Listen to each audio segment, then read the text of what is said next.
Baik, terima kasih pemirsa. Anda masih bersama kami Damai Nusaku yang mengangkat tema tentang pertolongan Allah. Nah, dalam segmentasi berikut ini Kiai Tata akan mengajak kita untuk berpikir secara hati-hati dan cermat untuk memahami tentang hakikat pertolongan Allah. Sesuatu yang memang sudah dikehendaki Allah, pasti datang pertolongan Allah. Tetapi ketika Allah belum menghendaki, siapapun tidak akan mampu mendatangkan pertolongan Allah. Bagaimanakah memahami pesan yang agung ini? Silakan Kiai.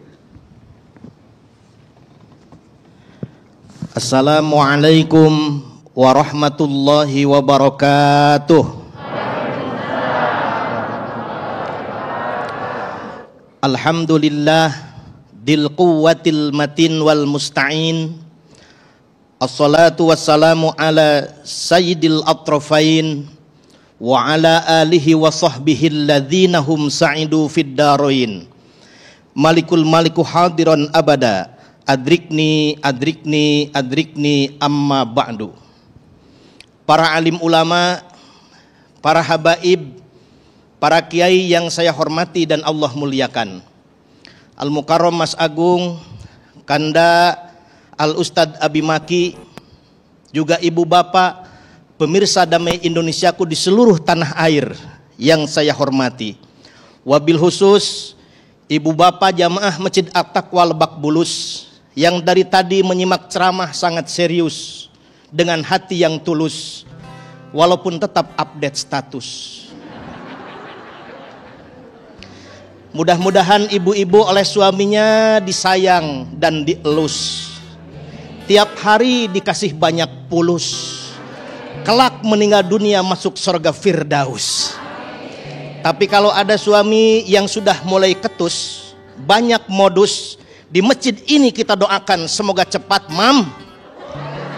mampir ke Masjid At-Taqwa untuk menemukan jalan yang lurus. Aman.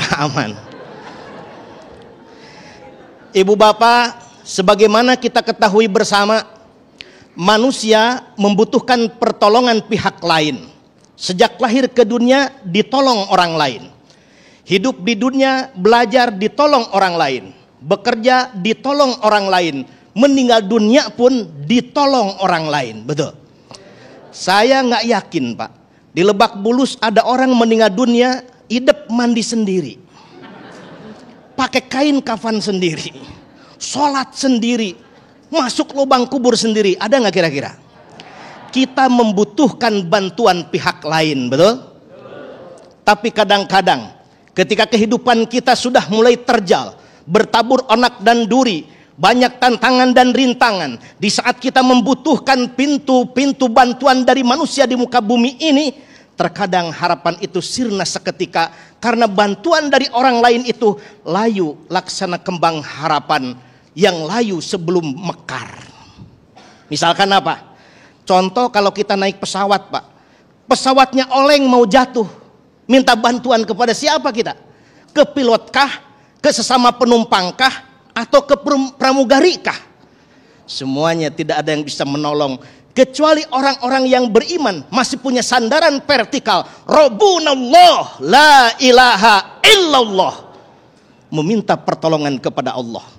Dengan demikian, bagi hamba yang beriman, ketika pertolongan manusia di pintu-pintu bumi ini sudah tertutup rapat, tidak merupakan masalah yang gawat, karena dia akan ketuk pintu aras, bermohon kepada Allah Zat yang Maha Kudrat.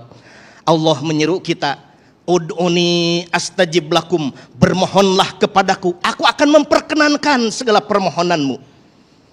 Dengan demikian, ibu bapak, kalau kita hidup dalam keadaan bangkrut, hidup dalam keadaan sulit, hidup dalam keadaan failit, tidak ada yang membantu, semua orang pun menjauh. Tapi bagi orang yang beriman masih ada Allah Zat yang Maha Kudrat yang dekat dan siap membantu setiap saat. Amin ya Rabbal. Wa idza sa'alaka ibadi anni fa inni qarib ujibu da'wata da'i idza da'an falyastajibuli wal yu'minu bi la'allahum yarshudun. Idza da'an, apabila kalian meminta, artinya kalau kita bermohon pertolongan kepada Allah harus sinergi 3 komponen. Pertama hati, yang kedua lisan, yang ketiga perbuatan. Sedangkan di antara contoh bermohon pertolongan kepada Allah yang diajarkan Al-Quran adalah konsep isti'anah. Dalam surah Al-Baqarah, Allah Subhanahu wa taala berfirman di 2 ayat, wasta'inu bis-sabri was-shalah wa innaha lakabiratun illa 'alal khashiin. Di ayat yang lain, ya ayyuhalladzina amanu sta'inu bis-sabri was-shalah innallaha ma'as-sabirin. Isti'anah menurut Syekh Muhammad Saltut adalah bermohon pertolongan kepada Allah setelah kita melakukan usaha atau ikhtiar yang maksimal sesuai kemampuan kita semua. Konsepnya ada 2. Isti'anah ini dengan sabar dan dengan sholat. Dengan sabar berarti penguatan mentalitas. Dengan sholat artinya penguatan spiritualitas. Dalam tafsir Ibnu Katsir disebutkan wujud sabar itu adalah puasa. Apa? Sedangkan sholat, selain sholat 5 waktu, juga sholat malam atau qiyamul lail. Sehingga Mas Agung, orang Sunda itu punya falsafah. Kalau berharap sukses dunia dan akhirat, kudu daek, kudu cileh kentel pejit, kudu cileh jarang tidur karena sholat malam, kentel pejit karena rajin berpuasa. Amin ya robbal. Terima kasih Kiai, silakan kembali ke tempat duduk. Dan itulah tadi pemirsa yang dirahmati Allah, 2 mukadimah yang insya Allah menjadi bahan bagi kita untuk berdiskusi di segmentasi selanjutnya. Tetaplah bersama kami, Damai Indonesiaku.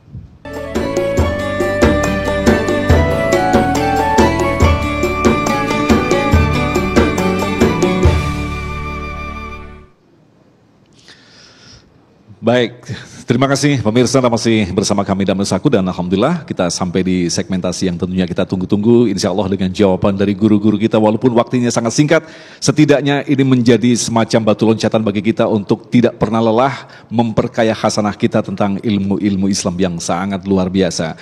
Baik, pertanyaan pertama akan disampaikan oleh Bapak Halim yang akan dijawab oleh Abi Maki. Kami persilakan Bapak Halim. Ya, terima kasih. Assalamualaikum warahmatullahi wabarakatuh. Ya, alhamdulillah ya. Terima kasih. Dari keterangan tadi dari Pak Ustadz sangat tertarik sekali saya mengenai pertolongan Allah. Ada 2 pertanyaan yang akan saya sampaikan. Yang pertama, bagaimana caranya untuk menjaga hati, lisan dan pikiran agar selalu tetap bersih dan agar kita selalu mendapat hidayah dari Allah? Karena kalau kita berada di tempat seperti musola, masjid itu kan tempatnya yang baik-baik. Tapi kalau kita berada di tempat yang tidak baik, mungkin pikiran, hati dan lisan kita tidak selalu baik ya. Bagaimana untuk menjaga hati, lisan dan pikiran agar selalu tetap baik? Yang kedua, bagaimana caranya supaya pertolongan Allah selalu kita dapatkan dimanapun tempat kita berada? Karena tidak semua tempat yang kita lalui itu tempat itu selalu baik ya. Itu saja Ustaz, terima kasih. Assalamualaikum warahmatullahi wabarakatuh. Waalaikumsalam warahmatullahi wabarakatuh. Silakan Abi. Berkaitan dengan menjaga hati dan pertolongan Allah datang di setiap kesempatan. Iya, jazakumullah khair. Bismillahirrahmanirrahim. Pertanyaan yang sangat baik sekali, terima kasih. Yang pertama, bagaimana ya caranya untuk menjaga hati agar selalu baik? Pastinya dengan mengatakan banyak sekali, namun kutipannya, ringkasnya, cobalah kumpul selalu dengan orang-orang yang soleh, yang baik.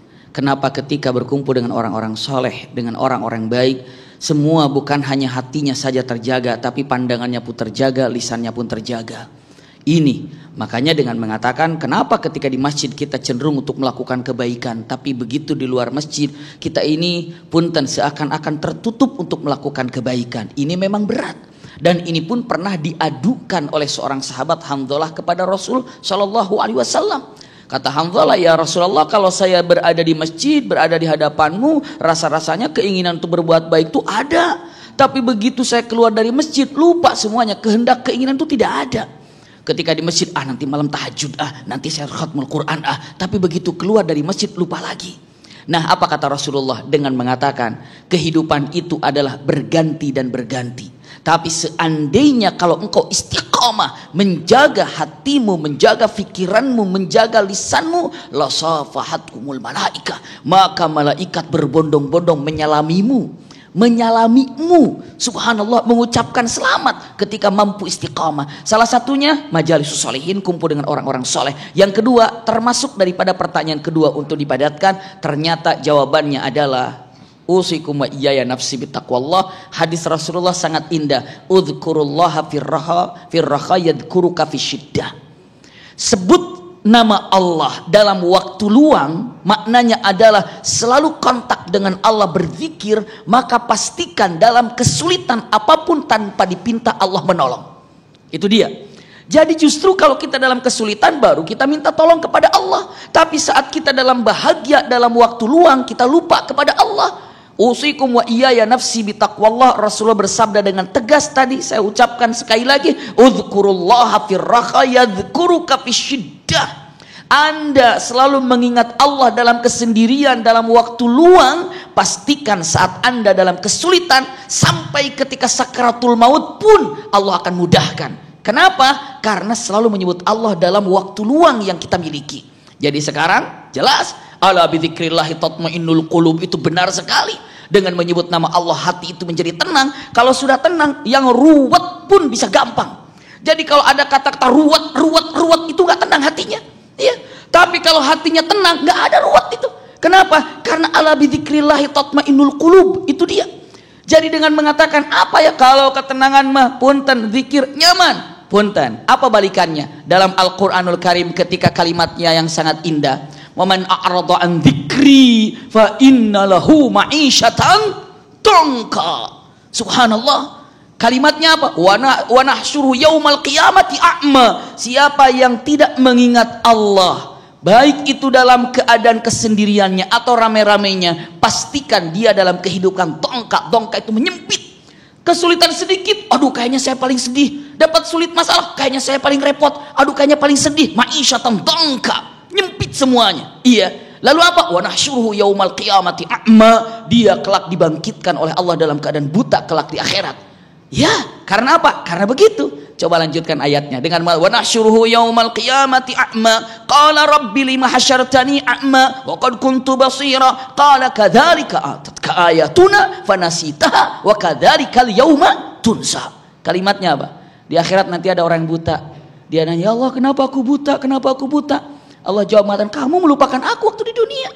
Ketika Allah katakan hayya 'alas shalah, kamu tidak ke masjid. Ketika kamu melihat masjid-masjid perlu dibangun, kamu pun tidak pernah terenyuh hatinya. Ketika ada bencana, berbagai macam bencana, tidak pernah menolongnya. Kau melupakan daripada perintah-perintahku. Hari ini aku melupakanmu seperti engkau melupakanku. Jadi ingin ditolong oleh Allah, ingat dalam keadaan waktu luang, Allah akan nolong kita tanpa dipinta pun dalam waktu kesulitan. Wallahu a'lam bishawab. Nah, Kiai Tata, kalau kita kembangkan dari pertanyaan yang menarik ini, kita kaitkan dengan kisah perjalanan hampir semua Rasulullah yang diutus di muka bumi ini awalnya mengalami kesulitan yang amat sangat berat dan bahkan tidak bisa dibandingkan dengan umat-umatnya. Dan Allah pun dalam Al-Quran menegaskan, aku pilihkan kisah-kisah yang terbaik agar kalian bisa mengambil pelajaran. Ini kita kaitkan dengan waktu.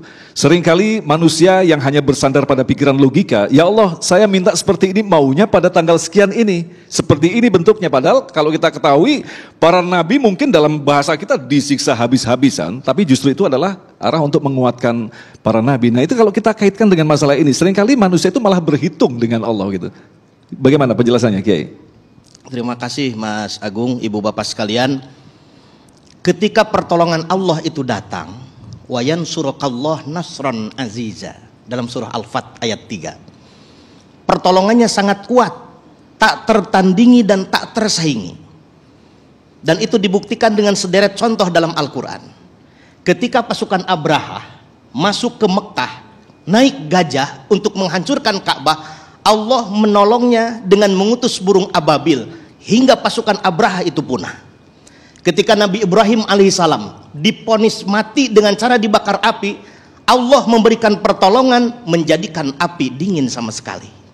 Ketika Nabi Musa alaihissalam hampir dibabat habis oleh keganasan Fir'aun laknatullah, Allah mengutusnya melalui tongkat Nabi Musa yang dipukulkan ke laut, lalu terbuka menjadi jalan keselamatan.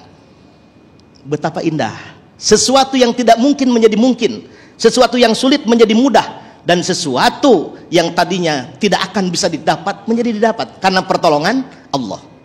Bagaimana cara kita mendapatkan pertolongan Allah? Ini nggak murah nih Mas Agung. Harus punya 5M. M yang pertama, muslimin, orang yang tunduk dan patuh hanya kepada Allah. M yang kedua, mukminin, orang yang beriman kepada Allah. M yang ketiga, muttaqin, orang yang melaksanakan perintah Allah dan menjauhi larangan Allah. M yang keempat, mukhlisin, orang yang ikhlas dalam mengabdikan dirinya kepada Allah. Dan M yang kelima, muhsinin, orang yang beribadah kepada Allah seolah-olah melihat Allah. Kalau perasaan itu tidak hadir, berganti perasaannya, yakin betul Allah melihat kita. Orang-orang yang seperti itu, maka pertolongan Allah sangat dekat, sangat dekat. Sehingga orang-orang yang dekat dengan Allah seperti para nabi, ketika menyatakan permohonannya kepada Allah itu sangat diplomatis, tidak instruktif, tapi informatif. Nabi Adam alaihissalam, Rabbana dzalamna anfusana wa illam taghfir lana wa tarhamna lanakunanna minal khasirin. Informatif. Kalau kita masih instruktif, Allahumma gfirli wali walidayya, tapi apapun bahasanya, secara teori epistemologi doa, boleh kita menyampaikan permohonan dari hamba kepada Khalik, bermohon sesuatu yang manfaat dan dijauhkan dari sesuatu yang madarat. Sebagaimana definisi doa seperti itu, baik dengan bahasa informatif ataupun bahasa tadi yang instruktif. Baik, terima kasih guru-guru kita yang telah menjawab dengan sangat lugas tentu saja, dan insya Allah nanti kita akan lanjutkan lagi untuk menjawab pertanyaan-pertanyaan Anda baik dari Masjid At-Taqwa ataupun pemirsa yang ada di rumah yang telah mengirimkan melalui Instagram pertanyaan-pertanyaan yang sangat luar biasa. Insya Allah kita akan jawab selepas pesan-pesan berikut ini. Tetaplah bersama kami, Damai Indonesiaku.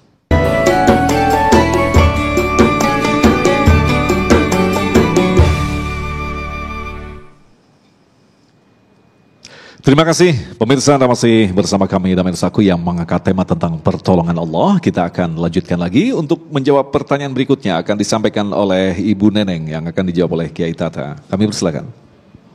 Ya, bismillahirrahmanirrahim. Assalamualaikum warahmatullahi wabarakatuh. Ini temanya amat sangat menarik ya. Sepertinya ini semua pasti pernah merasakan dan ingin sekali pertolongan Allah itu datang dalam waktu dekat, ya kan? Tadi ayat-ayat yang dibacakan oleh Ustadz ya, tadi seperti wasta'inu bisabri wassalah, lalu wa may yattaqilla yajha, aduh lupa deh saya tuh, grogi nih ya bapak-bapaknya. Oke, lanjutkan. Ya, itu pokoknya itu ya, ada beberapa ayat yang benar-benar ya. Nah, sekarang bagaimana cara kita untuk meyakinkan kepada orang yang bertanya sama kita, kok kamu selama ini bisa sih sudah melewati mungkin ujian-ujian dari Allah gitu kan?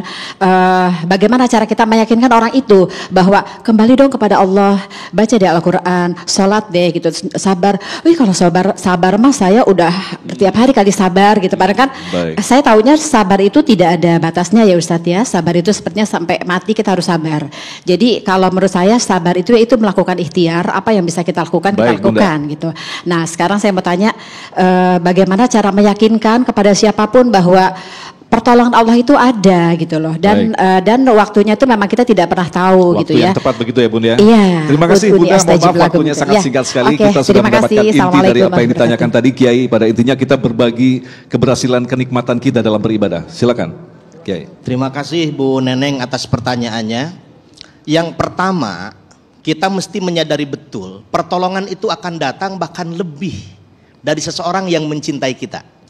Jadi kalau ingin mendapatkan pertolongan Allah, buat diri kita dicintai oleh Allah. Karena ada manusia yang tidak mungkin ditolong oleh Allah karena Allah tidak cinta kepadanya. Al-Baqarah ayat 7. Khatamallahu ala qulubihim wa ala sam'ihim wa ala absarihim gishawa walahum adzabun, diazab oleh Allah. Ketika hatinya tidak merasa, ketika matanya tak mau melihat, ketika pendengarannya tak mau memperhatikan, hatinya terkunci mati, maka Allah akan mengadabnya. Naudzubillahimin. Bagaimana kalau kita pernah memiliki sikap seperti itu? Al-Quran menghimbau dengan dua kalimat yang sangat indah untuk mengajak kita bertaubat. Wasabiqu ila magfiratim mirabbikum. Di ayat lain, wasari'u ila magfiratim mirabbikum. Ada sabiku dan sari'u. Apa perbedaannya? Sari'u, orang yang punya kesadaran bertaubat kepada Allah atas dosa dan kesalahannya yang timbul dari dalam dirinya pribadi. Yang kedua, wasabiku, musabakoh, berlomba-lomba, Orang timbul kesadaran bertaubat atas segala dosa dan kesalahannya ketika dia tengok kiri, tengok kanan, tengok ke depan, orang-orang sudah mulai ke zona taat bukan zona maksiat. Maka timbul girohnya dari efek pergaulan.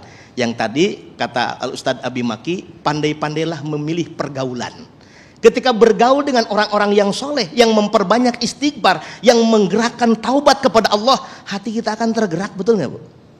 Al-iman yazidu wa yankus, berkurang dan bertambah. Ketika bertemu di masjid seperti ini, kita dengar imam tadi baca istighfar saja, kita ingin beristighfar selamanya.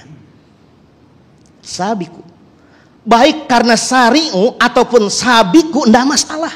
Motivasinya apakah karena kesadaran timbul dari diri sendiri bertaubat kepada Allah, atau karena motivasi, stimulus, rangsangan dari orang lain, lalu tergerak bertaubat kepada Allah, tidak masalah. Syarat taubat yang pertama, sadar bahwa kita banyak noda dan kesalahan. Ibu-ibu bakal mencuci pakaian kalau pakaian itu disadari sudah kotor, betul nggak? Betapa indah orang yang hidupnya di zona maksiat, lalu sadar dirinya bergelimang maksiat, lalu dia bertaubat kepada Allah sehingga punya masa depan husnul khotimah. Tapi celakalah orang yang sebetulnya berada pada zona taat, lalu merasa dirinya suci dan bersih, tidak punya kesalahan sama sekali, lalu dia lalai, yang kelihatan adalah kesalahan dan dosa orang lain, dirinya merasa begitu suci, sangat boleh jadi terancam bad ending atau su'ul khotimah, naudzubillahimin. Maka cara menyadarkannya adalah bertaubat dari pemahaman yang keliru. Yang kedua, perbanyak istighfar. Dan yang ketiga, dimotivasi untuk bertaubat kepada Allah dengan taubat yang sesungguh-sungguhnya dan sesungguh-sungguhnya taubat. Allah a'lam. Baik, terima kasih Kiai, dan ini pertanyaan untuk Abi Maki dari Instagram, nampaknya juga ada kaitannya dengan masalah bertobat tadi. Ketika saya memutuskan untuk taat kepada Allah, tapi justru Allah mendatangkan ujian yang membuat saya sepertinya goyah, Abi. Bisa jadi ujian wanita atau harta apapun, tetapi di lain sisi, ya Allah, ujiannya kok seperti ini. Nah, bagaimanakah menjelaskan fenomena ini, Abi? Iya, bismillahirrahmanirrahim. Ada satu ungkapan yang sangat indah hadis Rasul sallallahu alaihi wasallam. Kata-kata yang sangat indah sekali dengan ucapannya asyaddul bala al anbiya tsummal amsal tsummal amsal. Ini bisa mengambil dari semua aspek. Yang paling berat ujiannya itu adalah para nabi, lalu yang seperti nabi, lalu yang sepertinya. Maksudnya apa? Semakin orang ini soleh, semakin orang ini dekat dengan Allah, ujiannya makin berat sekali. Punten, mana lebih sulit? Ujian kelas SD apa SMP? Kalau lagi SMP mau diuji SD terus, salah. Semakin kelasnya tinggi, nanti sampai SMU, sampai nanti perguruan tinggi, ujian sekolahnya makin sulit. Jadi jangan pernah berharap dengan mengatakan ingin mendapatkan sorga Firdaus kalau seandainya ujiannya yang kecil-kecil. Kalau mengatakan kalimatnya inna ma'al usri yusra, beberapa ulama mengatakan kesulitan Anda mendapatkan ujian di dunia, yusr, kelak di akhirat menuju sorga. Semudah apa Anda mendapatkan sorga kelak di akhirat, sesulit apa ujian Anda di dunia. Itu kalimat pendeknya. Usikum wa iyaya nafsi bitaqwallah. Jadi ketika mengatakan semakin soleh ujiannya makin berat, emang begitu. Ada kata-kata hadis lagi, inna idhamal jaza ma'idhamil bala. Pegang baik-baik. Sesungguhnya seberat dan sebesar apa pahala yang Anda dapatkan, ya seberat apa ujian yang Anda dapatkan. Kalau ujiannya makin berat, pahalanya makin besar. Subhanallah, maka Umar ibn Khattab ketika dapat musibah, dapat ujian, dapat masalah, dia hanya mengatakan, ya Rabb, alhamdulillah, alhamdulillah, alhamdulillah. Kenapa? Karena saya ini mendapatkan ujian, berarti saya dicintai oleh Allah. Ujiannya, baik itu dengan mengatakan langsung di depan, aduh ini bagaimana ya, ini haram, tapi saya perlu, bagaimana? Itu bagian daripada ujian, punten, lolos daripada yang haram, tinggi derajatnya punten. Bahkan singkatnya saya gambarkan, kalimat yang ada sab'atun yudhilluhumullah fi dhillihi yauma la dhilla illa dhilluh, 7 golongan yang kelak dilindungi di alam mahsyar yang sangat menyulitkan, ternyata ada punten. Di situ digambarkan seorang laki-laki yang diajak oleh seorang wanita yang sangat luar biasa punya keutamaan, ya cantik, ya aman melakukan dosa tersebut, tapi laki-laki itu mengatakan inni akhafullah, saya takut oleh Allah. Itu juga ujian. dan tinggi derajatnya, diselamatkan di alam mahsyar. Ini kata-kata yang sangat indah. Berarti pegang baik-baik. Usikum wa iyaya nafsi bitaqwallah, mewakili daripada semua dosa yang ada. Siapapun yang mampu melakukan dosa, hanya tinggal tanda tangan, dapat duitnya, pada itu dosa. Dia tidak mau, nggak mau tanda tangan. Saya takut oleh Allah, selamat di alam mahsyar. Masya Allah. Jadi istilahnya dengan mengatakan gampang melakukan dosa tapi dia tidak mau karena takut oleh Allah, karena ini ujian, balasannya Allah selamatkan di alam mahsyar dan selamatkan sampai dia menuju surga Allah Subhanahu wa taala. Wallahu a'lam bishawab. Amin ya rabbal alamin. Baik, kita lanjutkan lagi pertanyaan berikutnya kepada Bapak Nazarudin. Mungkin mic-nya bisa diteruskan ke Bapak Nazarudin. Nazarudin. Baik. Ibu, mohon maaf, ya bisa ada di samping kanan Ibu. Baik, silakan Bapak Nazarudin. Assalamualaikum warahmatullahi wabarakatuh. Bismillahirrahmanirrahim. Wassallallahu ala wabarakatuh. Nama saya Haji Hasanuddin, DMI Kelurahan Pondok Pinang. Berpijak pada surat Al-Baqarah ayat 86. Wa iza salaka ibadi anni fa inni qarib ujibu da'watid da'i iza falyastajibu li wal yu'minu la'allakum yarshudun. Disampaikan oleh Ustaz Tata bahwa sungguhnya Allah itu sangat dekat dengan kita, ya, dan kalau kita bermohon insya Allah akan dikabul oleh Allah SWT. Tetapi pada kenyataannya kebanyakan kita kaum muslimin ini doa-doa kita lambat dikabul atau tidak dikabul oleh Allah SWT. Seperti sekelas Habib saya kadang-kadang doanya tidak dikabul oleh Allah SWT. Nah ini bagaimana para guru, Pak Kiai, yang bagaimana cara dan kiat-kiat kita berdoa kepada Allah Subhanahu wa taala agar doa-doa kita cepat dikabul Allah Subhanahu wa taala. Apakah menyangkut kebersihan diri kita, apakah menyangkut tempat kita berdoa, ataukah menyangkut tentang waktu kita berdoa itu kan. Dan kemudian bagaimana Pak Kiai, yang kedua pertanyaannya, bagaimana kita memohon pertolongan Allah Subhanahu wa taala dengan bantuan yang dikenal kita orang pintar atau dukun. Ada yang begitu ya? Nah, ya, tawasul gitu ya. Nah, itu ya. Dan kemudian yang terakhir barangkali terkait dengan kita sebagai umat Islam dan juga kepada non muslim, itu kadang-kadang lebih sukses hidupnya teman-teman kita yang non muslim. Bagaimana pertolongan Allah? Ya, apakah mereka mendapat pertolongan Allah? Apakah dari pertolongan dari Tuhan-Tuhan mereka kan gitu ya? Baik. Itu saja barangkali. Terima kasih. Assalamualaikum warahmatullahi wabarakatuh. Ada 3 pertanyaan tapi nampaknya waktunya untuk segmen ini belum nggak cukup ini Kiai. Insya Allah kita akan jawab pada segmentasi selanjutnya. Tetaplah bersama kami Damai Indonesiaku.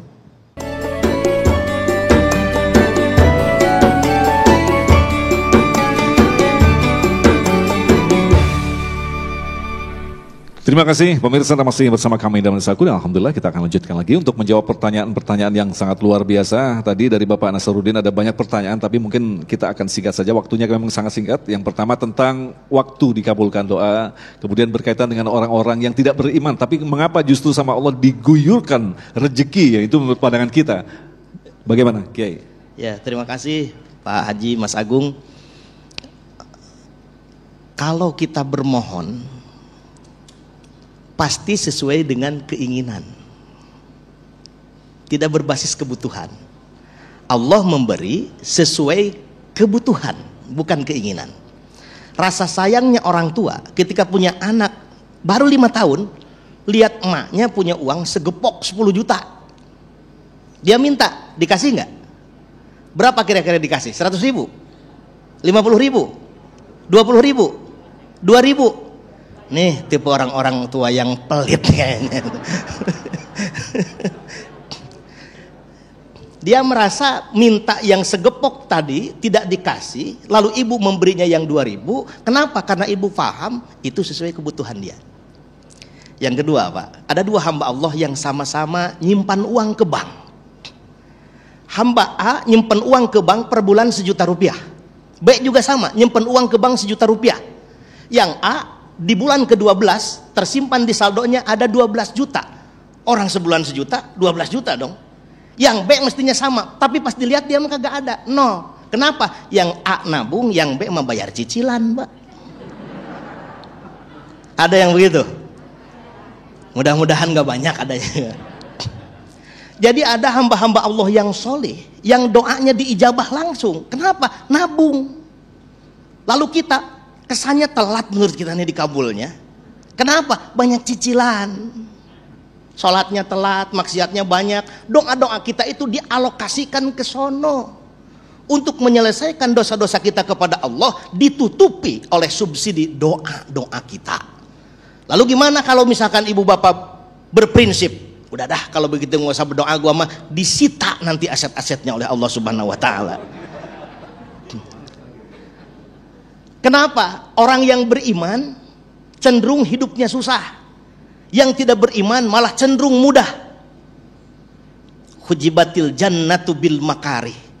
Jalan menuju surga Allah itu penuh dengan tantangan, penuh dengan rintangan, penuh dengan kesulitan. Jangankan kita, para nabi saja kesulitannya malah lebih di atas kita, tapi akan indah pada waktunya.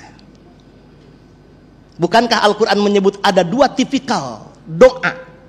Sebagian orang berdoa, Rabbana atina fid dunya hasanah wa ma lahu fil akhirati min khalaq. Tetapi kita doanya, Rabbana atina fid dunya hasanah wa fil akhirati hasanah wa qina adzabannar. Kalau orang lain hidupnya orientasinya hanya dua, dunia tok. Tapi kalau kita kebahagiaannya pengen disimpan. Di dunia sebagian, di akhirat sebagian. Beruntung kalau di dunia kita dapat kebahagiaan itu, di akhirat dapat kebahagiaan yang sama. Tapi kalau harus milih, apakah kita pilih kebahagiaan dunia dan celaka di akhirat? Kalau kita pilih bahagia di akhirat, lalu kita hidup susah di dunia, kira-kira kalau pilih mana nih? Jangan nekat dua-duanya, satu aja. Pilihannya hanya dua tadi.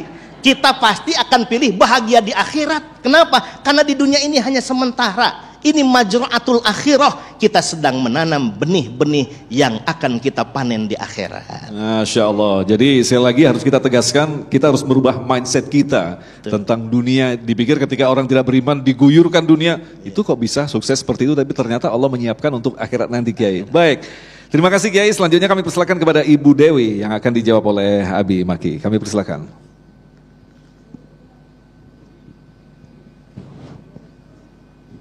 Bismillahirrahmanirrahim. Assalamualaikum warahmatullahi wabarakatuh. Nama saya Ibu Dewi. Izin bertanya Pak Ustadz, membahas mengenai pertolongan Allah, bahwa sebagian saudara-saudara kita memahami bahwa perkara amal perbuatan ibadah dapat dilakukan sesuai kehendak hati. Yang penting ikhlas dan bertujuan baik. Mereka berpendapat juga bahwa Allah Maha mengetahui isi manusia, maksudnya isi hati manusia. Nah, yang saya mau tanyakan adalah, apakah hal ini dibenarkan dalam Islam? Begitu Ustadz. Demikian, terima kasih. Wassalamualaikum warahmatullahi wabarakatuh. Waalaikumsalam. Abi, silakan. Jazakillah khair. Bismillahirrahmanirrahim.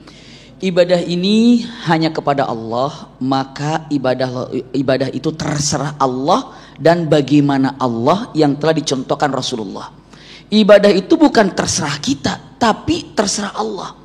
Itulah ingat dengan mengatakan yang penting hatinya saya duduk aja, yang penting hati saya sedang sholat, tidak bisa. Iya, yang penting saya begini, yang penting tapi hatinya tidak.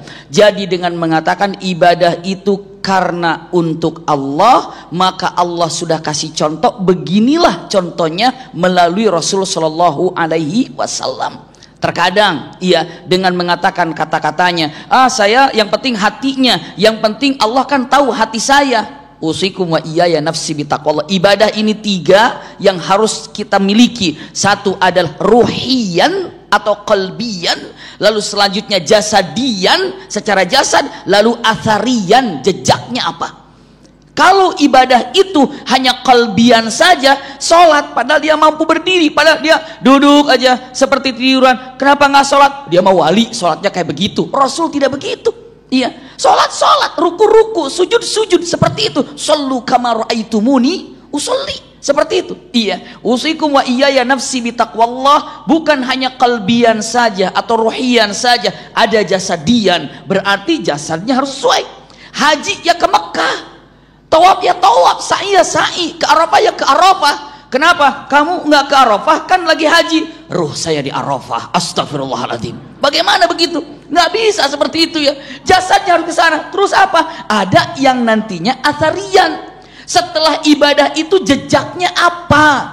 Contoh, Rasulullah mengatakan atau Al-Quran, subhanallah kalimat yang indah sekali. Apa kata-katanya? Inna sholata tanha anil fahsyai wal munkar. Nah, sholatnya kalbian, jasadian, athariannya punten tanha anil fahsyai wal munkar, menjauhkan daripada perbuatan keji dan mungkar. Semua, saum pun asarnya sabar, zakat asarnya apa? Jadi ibadah itu adalah contohnya ada di Rasulullah, dan benar hatinya keikhlasan kepada Allah Subhanahu wa taala. Wallahu a'lam bishawab. Nah, Habib, di lain sisi kan kita memang tidak diperbolehkan untuk memaksakan taat. Artinya biarlah dia mengalir dan sematang mungkin. Kalau kita perhatikan dari redaksi Syahidul Istighfar, Allahumma anta rabbi sampai pada kalimat wa wa'dika mastata'tu. Nah, ini apakah bisa dimaknai kita beribadah sesuai kemampuan kita lah. Ukuran bahwa kita ini sudah maksimal atau titik kemampuan kita itu seperti apa memaknai ini, Abi? Betul, Masya Allah, ya. Memang untuk ibadah kepada Allah semampu kita, tapi untuk meninggalkan maksiat tidak ada kata-kata semampu kita. Ingat dulu itu ya, untuk dibandingkan. Jadi kalau ibadah semampu kita, mau ibadah misalnya tidak bisa berdiri, ya duduk, mampunya demikian.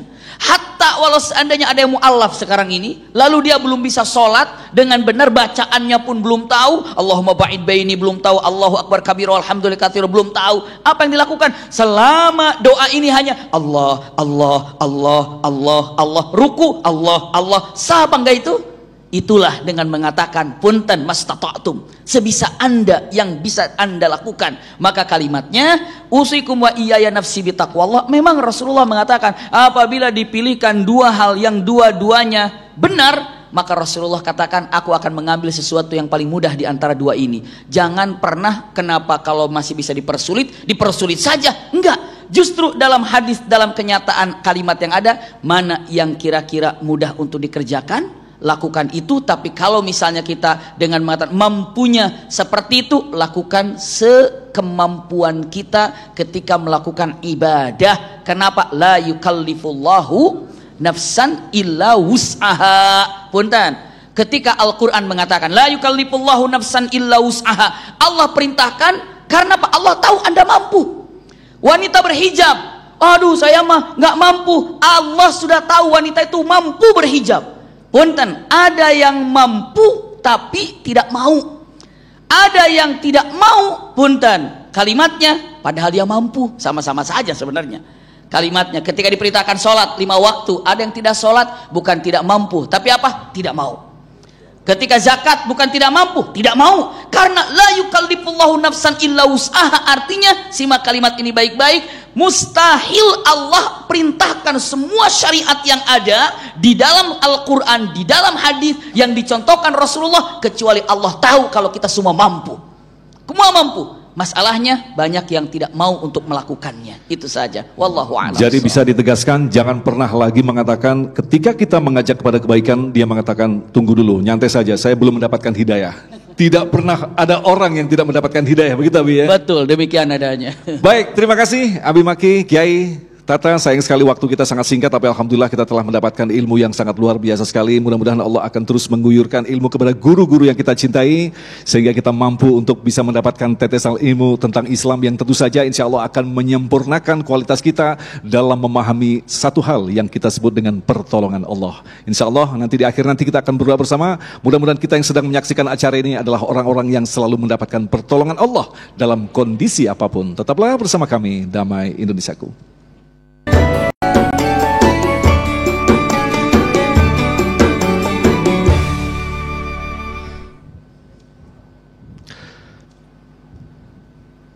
Demikian pemirsa yang dirahmati Allah, Damai Nusaku untuk kesempatan hari ini, dan insya Allah besok di Ahad 9 Januari kami akan menghadirkan Ustazah Kotrun Nada Syatiri dan Ustazah Syifa Nur Fadilah dengan tema menjaga pergaulan anak dalam Islam.